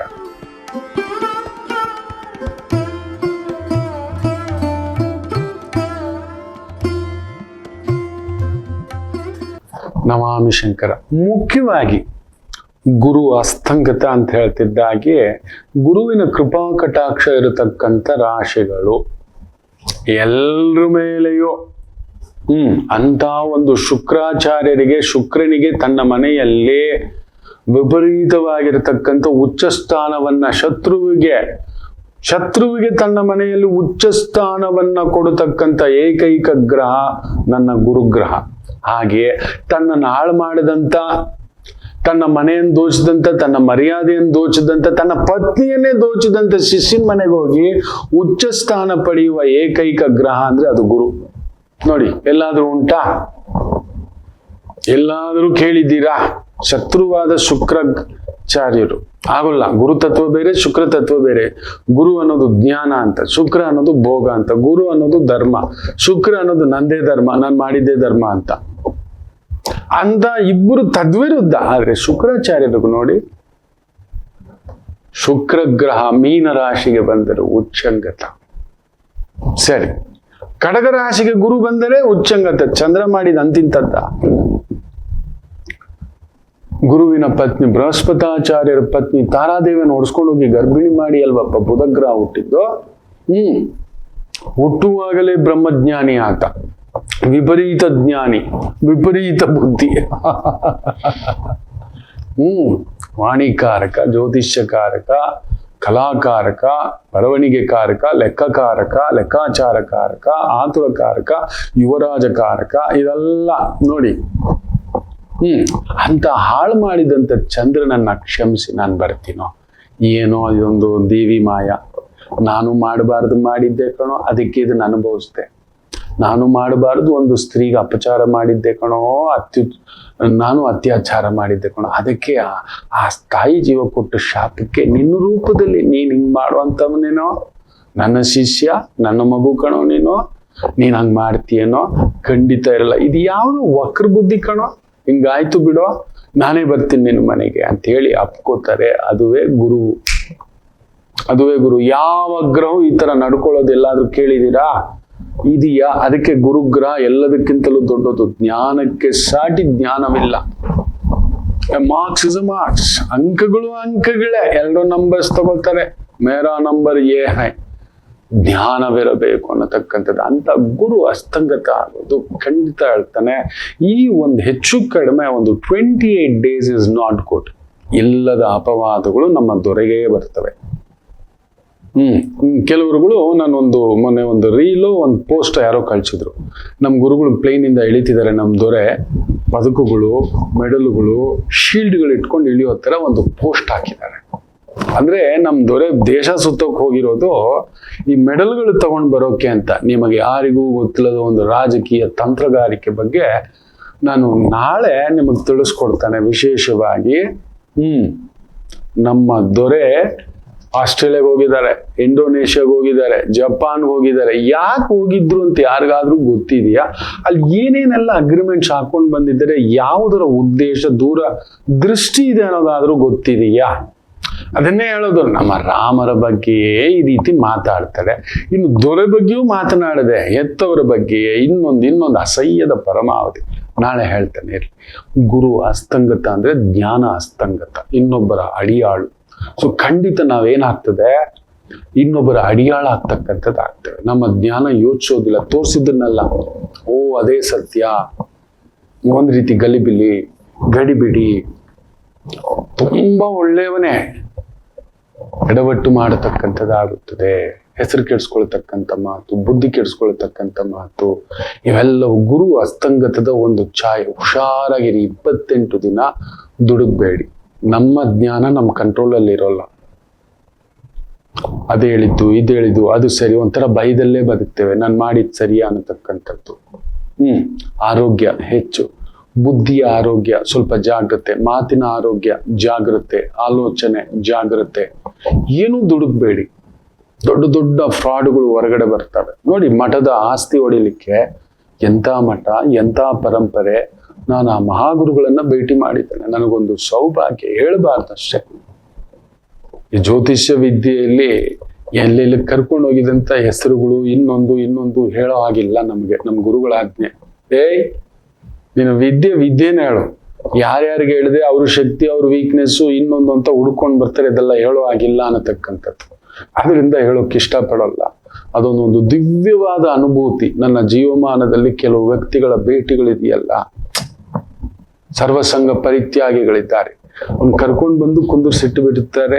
ಭಗವಂತ ಕಳ್ಸಿರ್ತಾನೆ ಅವರಿಂದ ಆಗಬೇಕಾಗಿರ್ತಕ್ಕಂಥದ್ದು. ಇವತ್ತು ಆ ಒಕ್ಕಲಿಗರ ಸಂಸ್ಥಾನ, ಆ ಮಹಾ ಆದಿ ಚುಂಚನಗಿರಿ ಸಂಸ್ಥಾನ ಇವತ್ತು ಎಷ್ಟೋ ಒಂದು ಲಕ್ಷಾಂತರ ವಿದ್ಯಾರ್ಥಿಗಳಿಗೆ ನಾನಾ ರೀತಿಯಲ್ಲಿ ಸೇವೆಗಳನ್ನ ಮಾಡ್ತಿದ್ದೆಪ್ಪ. ಇದನ್ನ ಮರಿಬಾರ್ದು. ಎಲ್ಲೂ ಆಗುತ್ತೆ ಲೋಪ ದೋಷ. ದೊಡ್ಡದಾದ ಸಂಸ್ಥೆ ಅಂದ ಮೇಲೆ ಅಲ್ಲೊಂದು ಇಲಿ ನುಗ್ಗುತ್ತೆ. ಯಾವ ಧರ್ಮ ಸಂಸ್ಥೆಯಲ್ಲಿಲ್ಲ, ಯಾವ ವ್ಯವಸ್ಥೆಯಲ್ಲಿಲ್ಲ. ನಮಗೇ ಗೊತ್ತಿದ್ದು ಎಷ್ಟು ಬಾರಿ ಆಗಿಬಿಡುತ್ತದೆ ನೋಡಿ. ಈಗ ಗುರು ಅಸ್ತಂಗತ ಆ ತರದ ವಿಚಾರಗಳು ಹೊರಗಡೆ ಬರ್ತವೆ ನೋಡಿ. ಮೊನ್ನೆ ಸುಪ್ರೀಂ ಕೋರ್ಟ್ ಸಾಹೇಬರು, ಜಡ್ಜ್ ಸಾಹೇಬರು, ಅಬ್ಬಾ ಇದನ್ನೇ ಹೇಳೋದು. ಗುರು ಅಸ್ತಂಗತ ಅಂದ್ರೆ ಇದಾರೆ, ನಮಗೂ ಕೂಡ ಒಂದು ಧರ್ಮ ದೇವತೆಗಳು ಅಂತ. ಒಬ್ಬ ವಕೀಲ ಮಾಡಿದಂತ ಎಡವೆಟ್ಟು ನಮ್ಮನ್ನ ಮೈ ಲಾರ್ಡ್ ಅಂತ ಕರಿಬೇಕಾ, ಹಾಗೆ ಹೀಗೆ ಏನೇನೋ ತುಚ್ಛವಾಗಿ ನಡ್ಕೊಂಡಿದ್ದಾನೆ. ಕ್ಷಮಿಸಿ ಬಿಟ್ಟು ಬಿಡಿ. ಮಕ್ಕಳು ತಪ್ಪು ಮಾಡ್ತಾರೆ ನೋಡಿ. ಎಂತ ಒಂದು ಮುಖ್ಯ ನ್ಯಾಯಮೂರ್ತಿಗಳು ಅಲ್ಲಿ ಆ ಸ್ಥಾನ ಸುಮ್ಮನೆ ಸಿಗತಕ್ಕಂಥದ್ದಲ್ಲ ಮಕ್ಕಳು. ಅದಕ್ಕೆ ಹೇಳೋದು. ಅದಕ್ಕೆ ಜ್ಞಾನಕ್ಕೆ ಮೀರಿದ್ದು ಜ್ಞಾನವೇ ಸಾಟಿ ಇನ್ಯಾವುದೂ ಅಲ್ಲ. ಜ್ಞಾನಕ್ಕೆ ಸಾಟಿ ಜ್ಞಾನವೇ. ಅಂಕವಲ್ಲ, ವಿದ್ಯೆ ಅಲ್ಲ, ಅನುಭವವಲ್ಲ, ಶಕ್ತಿಯಲ್ಲ, ಧನವಲ್ಲ, ಅಧಿಕಾರವಲ್ಲ. ಒಂದೇ, ಜ್ಞಾನಕ್ಕೆ ಜ್ಞಾನವೇ ಸಾಟಿ, ಅದು ಗುರುವೇ. ಸೊ ಅಸ್ತಂಗತ ಇರೋದ್ರಿಂದ ಈ ರೀತಿ ಅಧರ್ಮ ವಿರೋಧಿ, ಅಜ್ಞಾನ ವಿರೋಧಿ, ಭಾಷಾ ವಿರೋಧಿ, ಬೇರೆ ಬೇರೆ ರೀತಿಯ ಪ್ರಸಂಗಗಳಾಗತಕ್ಕಂಥದ್ದಾಗುತ್ತೆ. ವಿಚಿತ್ರಕಾರಿಯಾಗಿರತಕ್ಕಂಥ ಒಂದು ಭಾವಗಳು ನಡೆಯುತ್ತೆ. ನಮ್ಮ ಮನಸ್ಸನ್ನ ಬೇರೆ ಎಲ್ಲಿಗೂ ಕರ್ಕೊಂಡು ಹೋಗ್ತಕ್ಕಂಥದ್ದಾಗುತ್ತೆ. ನಮ್ಮ ಜ್ಞಾನ ನಮ್ಮ ಕೈಯಲ್ಲಿರೋಲ್ಲ. ನಮ್ಮ ಜ್ಞಾನ ಏನು ಓದ್ವಿ, ಈಗ ನನ್ನ ಕೆಲಸ ಏನು, ನಿಮಗೆ ಒಂದು ಜ್ಞಾನ ಬೋಧನೆ ಮಾಡು ಬಿಟ್ಬಿಟ್ಟು ನಾನು ಬೇರೆ ಏನೋ ಅಜ್ಞಾನ ಬೋಧನೆ, ಬೇರೆ ಏನೋ ವಿಕೃತ ಬೋಧನೆ, ಶೇರ್ ಮಾರ್ಕೆಟ್ ಅಲ್ಲಿ ದುಡ್ಡು ಹಾಕಿ, ಸ್ಟಾಕ್ ಮಾರ್ಕೆಟ್ ಅಲ್ಲಿ ದುಡ್ಡು ಹಾಕಿ, ಮ್ಯೂಚುವಲ್ ಫಂಡ್ ಅಲ್ಲಿ ದುಡ್ಡು ಹಾಕಿ. ಮೊನ್ನೆ ಕೋಟಕ್ ಮಹೀಂದ್ರಾಗೆ ಉಗಿದಿದೆ SIP investment, mutual fund investment. Supreme Court ಹಾಕೊಂಡು ಜಡ್ದಿದೆ. ಒಂದು ಹೆಚ್ಚು ಕಡಿಮೆ 260 ರಿಂದ 270 ಕೋಟಿಯ ಒಂದು ದೊಡ್ಡದಾದಂಥದ್ದು ನೋಡಿ. You are given a guaranteed ಅಂತ ಆದ ಮೇಲೆ, ಇಲ್ಲ market fluctuation, don't say that. 200 ಕೋಟಿಗೂ ಮೇಲ್ಪಟ್ಟು ಗಿವ್ ಬ್ಯಾಕ್. ಹಾಕಿರೋ ಅಸಲು ಸಮೇತ ಇಲ್ಲ ಸ್ವಾಮಿ, ಅಸಲು ಸಮೇತ ಇಲ್ಲ ನೋಡಿ. ಇದು ನ್ಯಾಯದ ಪರಿಧಿಯಲ್ಲಿ ನಡೆಯತಕ್ಕಂಥ ಒಂದು ವಿಸ್ಮಯಕಾರಿಗಳು. ಅದರಿಂದ ಜಾಗ್ರತೆ.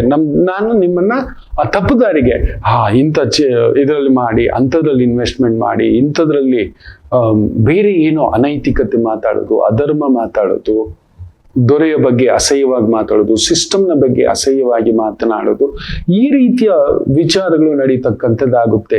ಎಚ್ಚರಿಕೆ. ಗುರು ಅಸ್ತಂಗತ. ಈಗ ಸೂರ್ಯನ ಆ ಒಂದು ಪ್ರಭೆಯಲ್ಲಿರೋದ್ರಿಂದ ಫಸ್ಟ್ ಈ ಒಂದು ಮಿನಿಮಮ್ ಈ ಒಂದು 7 days ವೆರಿ ಕೇರ್ಫುಲ್. 16, 17, 18, 19, 20, 21, 22 ಈ 7 ದಿನ 22 8 ದಿನ ತುಂಬಾ ಕೇರ್ಫುಲ್ ಆಗಿರಿ. ನಮ್ಮನ್ನ ನಾವು ಏನೋ ಮಾಡಕ್ ಹೋಗಿ ಇನ್ನೊಂದೇನೋ ಮಾಡ್ತೇವೆ.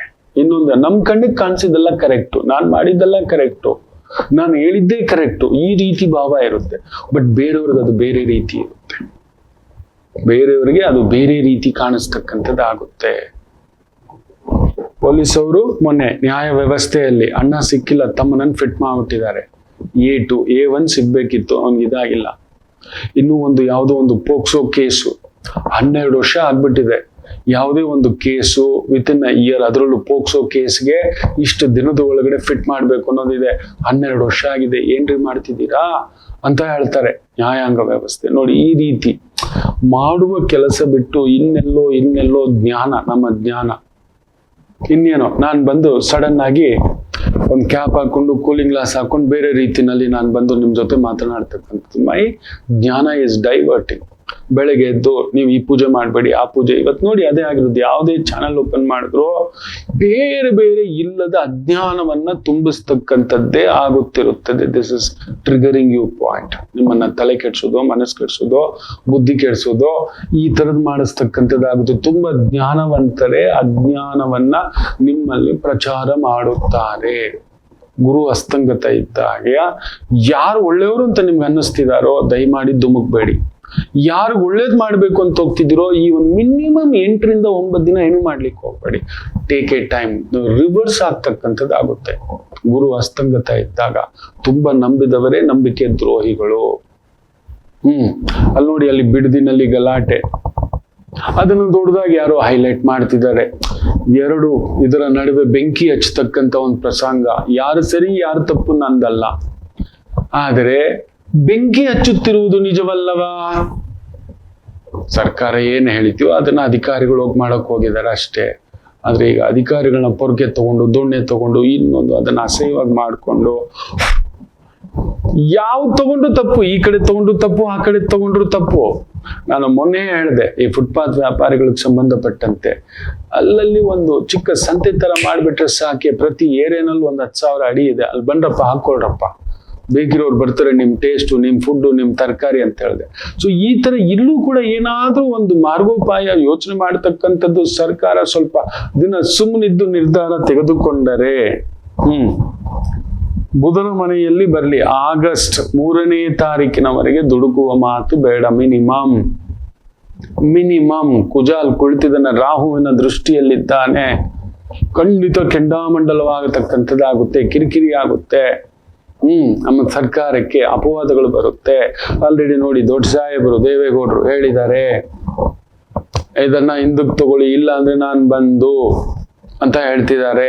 ಈ ತರದ್ದು ಸೊ ಬೇರೆ ಬೇರೆ ಉಕ್ಕತಕ್ಕಂಥದ್ದು ಈಗ ಹಾಲ್ಟ್ ಮಾಡ್ಬಿಡ್ಬೇಕು ಸರ್ಕಾರ. ನಾನು ಅಷ್ಟೇ ಹೇಳೋದು, ಈಗ ಸದ್ಯಕ್ಕೆ ನಾವು ತಗೋತೀವಿ, ತಗೊಳಲ್ಲ, ಮಾಡ್ತೀವಿ, ಮಾಡಲ್ಲ, ಆಮೇಲೆ ನೋಡೋಣ. ಹಾಲ್ಟ್ ಮಾಡೋದ್ರಿಂದ ಎಸ್ಸು ಅಂದಿಲ್ಲ, ನೋನು ಅಂದಿಲ್ಲ, ಪೆಂಡಿಂಗ್ ಇಟ್ಬಿಡೋಣ, ನೋಡೋಣ. ರೈತರಾಗಿ ರೈತರು, ಸರ್ಕಾರ ಆಗಿ ಸರ್ಕಾರ, ಅದಕ್ಕೊಂದು ಕಮಿಟಿ ಆಗ್ಬಿಟ್ಬಿಡಿ. ಬೇಕು ಅಂದವ್ರು ಬರ್ಲಿ, ಬೇಡ ಅಂದವ್ರು ಬಿಟ್ಬಿಟ್ಟು ಮಿಕ್ಕಿದ ಜಾಗವನ್ನ ತಗೊಳ್ತಕ್ಕಂಥದ್ದು ಮಾಡ್ಲಿ. ಬ್ಯೂಟಿಫುಲ್ ಅಷ್ಟೇ. ಏನೊಂದು 1,000 ಎಕರೆ ಬರೋದಿಲ್ವಾ? ಸರಿ, 2,000 ಎಕರೆ ಬರೋದಿಲ್ಲ ಯೋಜನೆಗೆ, 7,000 ಎಕರೆ ಇದೆ ನಮ್ಮ ಹತ್ರ, ಮಾಡ್ಕೊಂಡು ಹೋಗೋಣ, ಡನ್. ಈ ರೀತಿಯದ್ದೇನಾದ್ರೂ ಆಲೋಚನಾ ಪರವಾಗಿ ಸರ್ಕಾರ ಸ್ವಲ್ಪ ಹೋಲ್ಡ್ ಮಾಡ್ಬೇಕು. ಗುರು ಅಸ್ತಂಗತ ಅಂದ್ರೆ ಜ್ಞಾನ ಅಸ್ತಂಗತ. ಮೂರ್ಖರ ವಿಚಾರವೆಲ್ಲ ತಗೊಂಡ್ ಬಂದು ಹಾಕೊಂಡು, ಇನ್ನೊಂದು ಆಲ್ರೆಡಿ ನೋಡಿ, ಒಬ್ಬ ಗೆಜೆಟೆಡ್ ಆಫೀಸರಿಗೆ ದೊಡ್ಡ ಗೆಜೆಟೆಡ್ ಪದವಿ ಕೊಟ್ಬಿಟ್ಟು ಸರ್ಕಾರ ವಾಪಸ್ ತಗೊಳುತ್ತೆ ಅದನ್ನ ಮತ್ತೆ. There that controversy. ಅದಕ್ಕೆ ಹೇಳ್ತಿದ್ನ, ಗುರು ಅಸ್ತಂಗತ, ನಮ್ ಜ್ಞಾನ ನಾವು ತಗೊಂಡಿರೋದೆಲ್ಲ ಕರೆಕ್ಟು, ನಾನು ಮಾಡಿದೆಲ್ಲ ಕರೆಕ್ಟು ಅಂದಿದ್ದು ಉಲ್ಟಾ ಆಗ್ಲಿಕ್ಕೆ ಶುರು ಆಗುತ್ತದೆ ಎಲ್ಲರಿಗೂ. ಮುಖ್ಯವಾಗಿ ಮಕ್ಕಳ ಕಡೆ ಗಮನ ಕೊಡಿ. ಆತ್ಮಹತ್ಯೆ ಪ್ರಚೋದಗಳು ವಿಚಿತ್ರವಾಗಿ ನಡೀತಕ್ಕಂಥದ್ದಾಗುತ್ತೆ. ಜಾಗ್ರತೆ. ಮಕ್ಕಳಲ್ಲಿ ಮುಖ್ಯವಾಗಿ ಅಭ್ಯಾಸಗಳು, ದುರಭ್ಯಾಸಗಳು. ಗುರು ಪುತ್ರಕಾರಕ ಅಸ್ತಂಗತ. ನಿಮ್ಮ ಮಕ್ಕಳು ನಿಮ್ಮ ಮಾತು ಕೇಳಲ್ಲ, ನಿಮ್ಮ ಮಾತು ಕೇಳಲ್ಲ, ಅವ್ರ ಆಲೋಚನೆ ಬೇರೆ ಇರುತ್ತೆ. ಸರಿ, ಹೋಲ್ಡ್ ಮಾಡಿ, ಒಂದು ತಿಂಗಳು ನೀವೇನು ಆಯ್ತು ನೀನೇ ಸರಿ ಅಂತ ಹೇಳಿ ರಿವರ್ಸ್ ಆಗ್ಬೇಡಿ. ಹೌದು, ಕುಟುಂಬವನ್ನ ಪ್ರೀತಿಸ್ತಕ್ಕಂಥದ್ದವರಿಗೆ ಅಲ್ಲೊಂದು ವಿಪರೀತ ವೈಪರೀತ್ಯ ಆಗತಕ್ಕಂಥದ್ದಾಗುತ್ತೆ. ಒಂಥರ ಉಲ್ಟಾ ಪಲ್ಟಾ, ಇದೇನ್ ಸಾರ್ ನನ್ ಗಂಡ ವಿಚಿತ್ರವಾಗಿ ಆಡ್ತಿದ್ದಾನೆ, ನನ್ನ ಮಕ್ಕಳು ವಿಚಿತ್ರವಾಗಿ ಆಡ್ತಿದ್ದಾರೆ, ಈ ರೀತಿಯ ಭಾವಗಳೆಲ್ಲ ಬರತಕ್ಕಂಥದ್ದಾಗುತ್ತೆ. Very careful. ಎಳೆ ಮಕ್ಕಳ ಕಡೆ ನೋಡ್ಕೊಳ್ಳಿ, ತುಂಟು ಮಕ್ಕಳ ಕಡೆ ನೋಡ್ಕೊಳ್ಳಿ, ಅಡಿಕ್ಷನ್ ಮಕ್ಕಳ ಕಡೆ ನೋಡ್ಕೊಳ್ಳಿ. ಗುರು ಅಸ್ತಂಗತ ಅಂದ್ರೆ ಏನ್ ಗೊತ್ತಾ? ಇನ್ನೊಂದು ವಿಚಿತ್ರ, ಆಷಾಢ ಮಾಸದಲ್ಲೇ ನಡೀತಿದೆ. You are not suppose to do any good ಕಾರ್ಯ. ಯಾವ ಶುಭ ಕಾರ್ಯವೂ ಮಾಡೋ ಆಗಿಲ್ಲ, ಆರಂಭ ಮಾಡೋ ಹಾಗೂ ಇಲ್ಲ, ಯಾರೂ ಮಾಡೋ ಆಗಿಲ್ಲ. ನಮಗೆ ಆಷಾಢ ಮಾಸ ಬಂತು ಅಂದ್ರೆ ನಾವು ಕೆಲವೊಂದು ಶುಭ ಕಾರ್ಯಗಳು ಮಾಡ್ಕೊಬಿಡ್ತೀವಿ. ನಮಗೆ ಗೊತ್ತಿದೆ ವೈದಿಕರಿಗೆ, ನಾವೊಂದು ಸಂಕಲ್ಪ ತಗೊಂಡು ಮಾಡಿಬಿಡ್ತೇವ. ಆದರೆ ಈಗ ಗುರು ನೀಚ ಅಸ್ತಂಗತ ಇರೋದ್ರಿಂದ ಯಾವ ಗಾಡಿ ತಗೋತೀನಿ, ಇನ್ನೊಂದು ಮಾಡ್ತೀನಿ, ಹೊಸದೊಂದು ಮಾಡ್ತೀನಿ, ಹಳೇದೊಂದು ಮಾಡ್ತೀನಿ, ರಿನೋವೇಷನ್ ಮಾಡ್ತೀನಿ, ಏನೂ ಮಾಡೋ ಆಗಿಲ್ಲ. Over. This is over. From ಒಂದು ತಿಂಗಳು, ಈ ಒಂದು 14ನೇ ತಾರೀಕಿನಿಂದ ಹೆಚ್ಚು ಕಡಿಮೆ ನೆಕ್ಸ್ಟ್ ಮಂತ್ ಒಂದು 15th ವರೆಗೂ ಯಾವ ಶುಭ ಕಾರ್ಯ ಗುರು ಅಸ್ತಂಗತ ಅಂದ್ರೆ ಗುರುವೇ ಇಲ್ಲ, ದಾರಿ ತೋರಿಸೋ ಗುರುವೇ.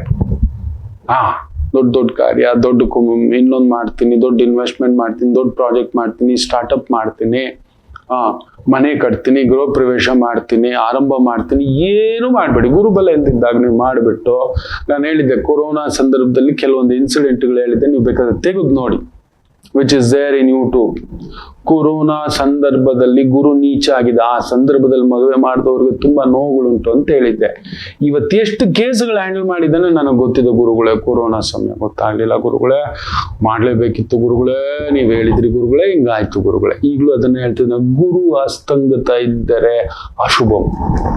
ನಿಮ್ಗೆ ಬೆನ್ನು ತಟ್ಟು ಒಳ್ಳೆ ವ್ಯಕ್ತಿಯ ಪಕ್ಕದಲ್ಲಿಲ್ಲಪ್ಪ, ಜ್ಞಾನ ಸಿಂಧು ಇಲ್ಲ. ದಯಮಾಡಿ ಯಾರು ಯಾವ ಶುಭ ಕಾರ್ಯವೂ ಮಾಡೋ ಆಗಿಲ್ಲ, ತಟಸ್ಥವಾಗಿರಿ. ಬರೀ ಜಪ, ಬರೀ ಜಪ, ಅದನ್ನ ಮಾಡ್ಕೊಳ್ತಕ್ಕಂಥದ್ದು ಮಾಡಿ.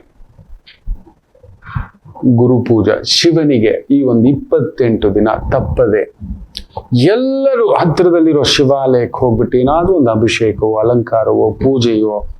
ಶಿವ ಬಂದು ಅಭಿಷೇಕ ಪ್ರಿಯ. ಒಂದು ಬಟ್ಲು ಹಾಲು ಕೊಡ್ತಾ ಬನ್ನಿ. ಆದವರು ಸಕ್ಕರೆ ಕೊಡಿ, ಆದವರು ತುಪ್ಪ ಕೊಡಿ, ಆದವರು ಜೇನುತುಪ್ಪ ಕೊಡಿ. ಇಲ್ಲ ಶಿವನ ಹೆಸರಿನಲ್ಲಿ ಸುತ್ತಮುತ್ತ ಯಾರಾದ್ರೂ ಬಡ ಮಕ್ಕಳು ಕೊಡಿ, ವಯಸ್ಸಾದವ್ರು ಕೊಡಿ.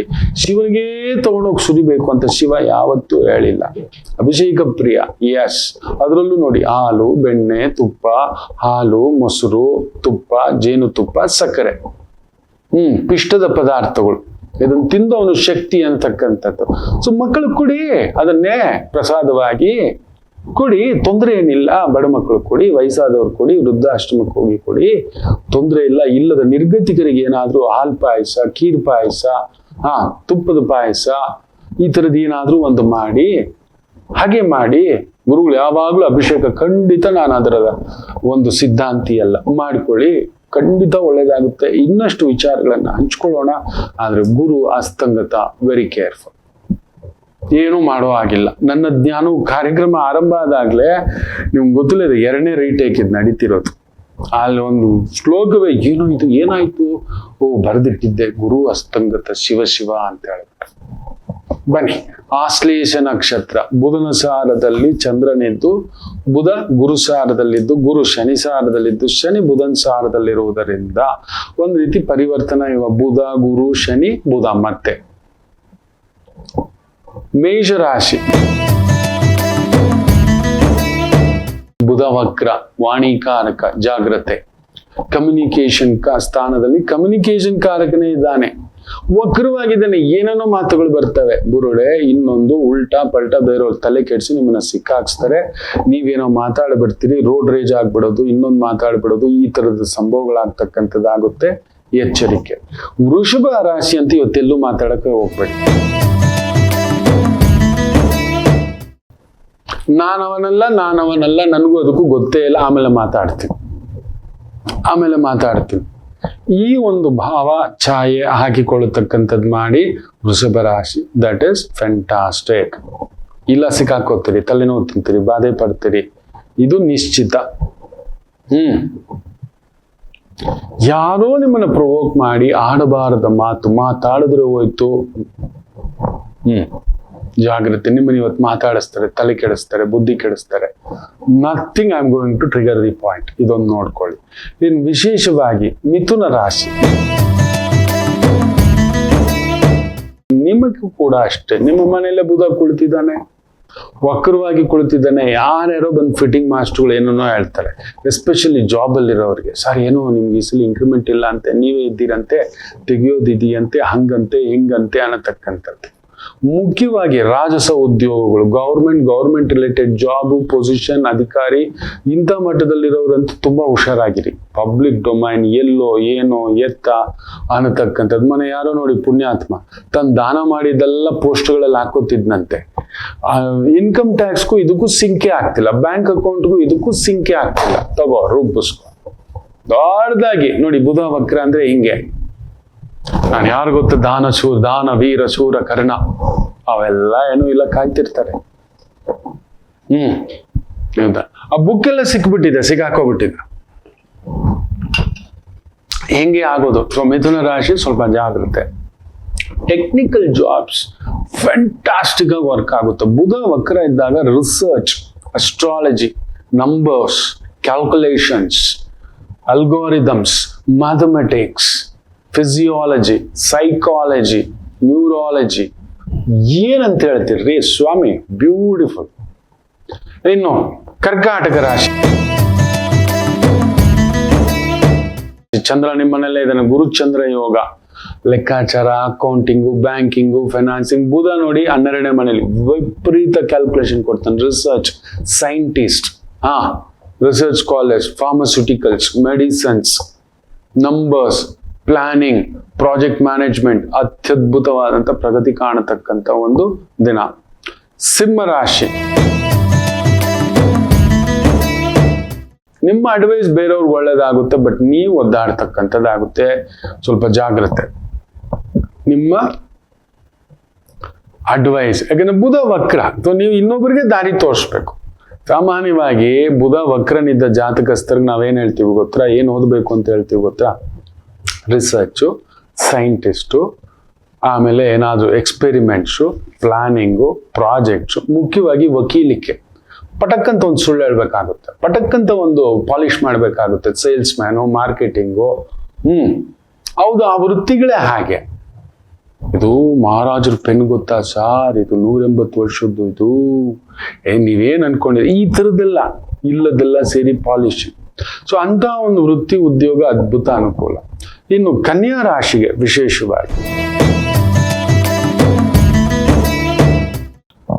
ಗುರುಚಂದ್ರ ಯೋಗ, ಮನೆ, ಮಕ್ಕಳು, ಕುಟುಂಬ, ಓಡಾಟ, ಸುತ್ತಾಟ, ದೈವಂ, ಅನುರಾಗಂ, ಸೂಪರ್ಬ್ ಆಗಿರತಕ್ಕಂಥ ಒಂದು ದಿನ. ಚೆನ್ನಾಗಿದೆ. ಬುಧ ವಕ್ರ ಸ್ವಲ್ಪ ಖರ್ಚುಗಳು ಜಾಸ್ತಿ ಅಷ್ಟೇ. ಸ್ವಂತ ವ್ಯವಹಾರ, ಸ್ವಂತ ಬಿಸ್ನೆಸ್ ನಲ್ಲಿರೋರಿಗೆ ಸ್ವಲ್ಪ ಕಮಿಟ್ಮೆಂಟ್ಸ್ ಜಾಸ್ತಿ. ತುಲಾ ರಾಶಿ ಸ್ವಲ್ಪ ತಳಮಳವೆ.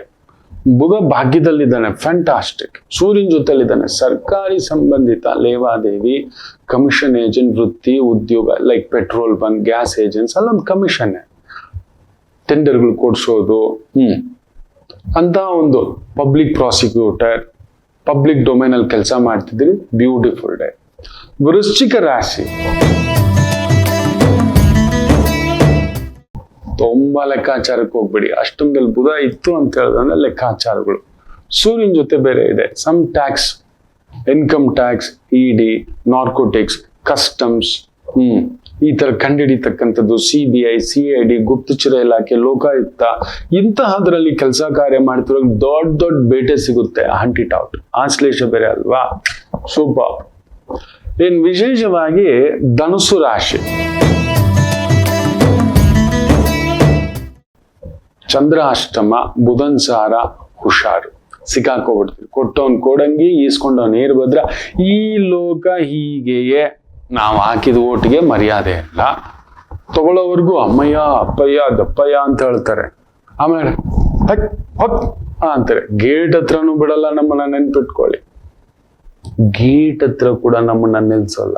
ನಾವ್ ಯಾರು ಗೊತ್ತೇನೋ ಅಂತಾರೆ, ನೆನ್ಪಿಟ್ಕೊಳ್ಳಿ. ಓಟ್ ಹಾಕಿಸ್ಕೊಳ್ಳೋವರೆಗೇನೆ. ಕೆಲವು ಅಧಿಕಾರಿಗಳನ್ನ ನೀವು ಹೋಗಿ ನೋಡಿ, ಆಫೀಸರ್ಗಳನ್ನ ಒಳಗಡೆ ಕೂಡ ಬಿಟ್ಕೊಳ್ಳೋದಿಲ್ಲ. ಮರ್ಯಾದೆಯೇ ಕೊಡೋದಿಲ್ಲ. ನಾನು ಯಾರು ಗೊತ್ತೇನೋ ಅಂತ.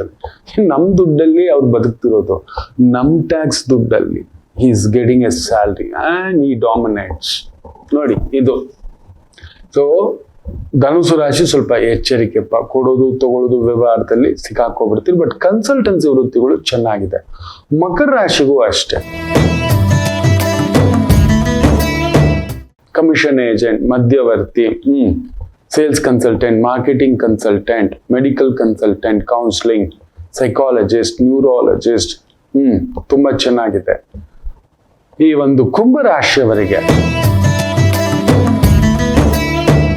ಲಾಯರ್ ಆಗಿದ್ದೀರಾ, ಟೀಚರ್ ಆಗಿದ್ದೀರಾ, ಪ್ರೊಫೆಸರ್ ಆಗಿದ್ದೀರಾ, ಅಡ್ವೈಸರ್ ಆಗಿದ್ದೀರಾ, ಫ್ಯಾಂಟಾಸ್ಟಿಕ್. ಮೀನರಾಶಿ